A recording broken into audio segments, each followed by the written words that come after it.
Forrest, congratulations on earning an MLS contract. How did you first react, and what's the first thing that you did? Wow, how did I first react?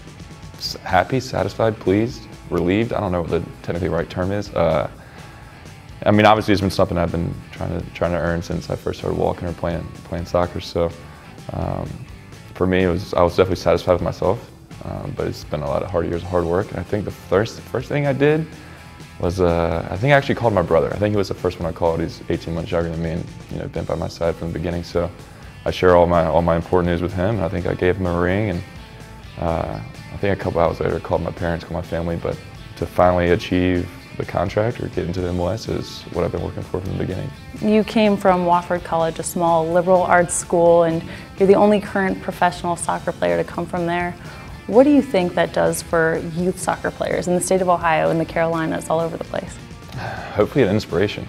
Whether you know everything about my career or not, I've had plenty of ups and downs. I've been cut or released from a couple of teams, and I've stayed with it. I love the game. I knew I had the ability. I just, every no, every failure was kind of success for me, or motivation for success, excuse me.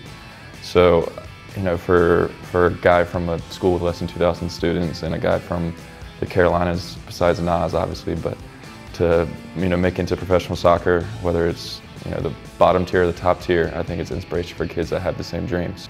What do you think will be the biggest difference or the biggest challenge that you'll face?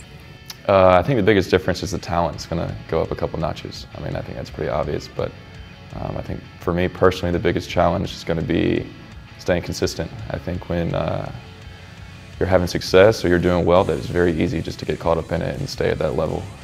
There's a lot of corny quotes from the athletes in the past that say the great ones are the ones that continue to push and never get satisfied. So I think for me, I've kind of embraced that mentality along the years, and I want to continue pushing myself tomorrow and pushing myself today so that I'm better tomorrow than I was today. Are there any players currently in MLS that you look up to or you admire their game? There's a handful. One for me, we're actually the same age, which kind of makes it kind of funny, but Walker Zimmerman, we grew up in the same region, played against each other. He went to my rival in college, Furman. He got into the MLS a handful of years earlier than I did, so I've always admired his game. We're a little similar in our styles. There's a handful of other players. I don't want to go on and list the names, but there's definitely guys that do things a lot better than I do that I try to mimic or reproduce. So. What teams are you most looking forward to playing against, or specific players? Everybody. I think I like to compete, and whether it's a team from your backyard or a team from across the nation, I think every team or every player has their own individual skills and talents. They bring something special to the table.